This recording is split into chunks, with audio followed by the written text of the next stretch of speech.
presented by Maitri Express Music.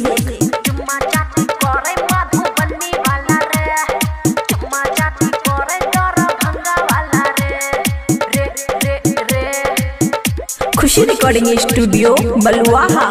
और जाके मोड़ हम बाबा लाग जपा माला रे, जाके मोड़ हम बाबा लाग जपा माला रे। चुम्मा चाटी करे मधुबनी वाला रे, चुम्मा चाटी करे दरभंगा वाला रे। लगे घूमे रोज बुलेट काला रे, लगे घूमे रोज बुलेट काला रे। चुम्मा चाटी करे मधेपुरा वाला रे, चुम्मा चाटी करे सहरसा वाला रे। चुम्मा चाटी करे सहरसा वाला रे।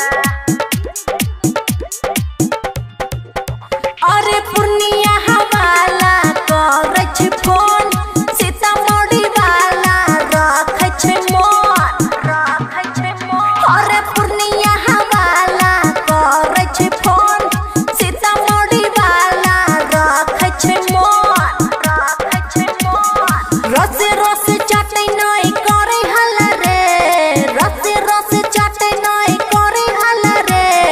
चुम्मा चाटी करे सुपौल वाला रे, चुम्मा चाटी करे खगड़िया वाला रे, चुम्मा चाटी करे नालंदा वाला रे। डीजे गुड मधु चुम्मा चाटी करे नालंदा वाला रे।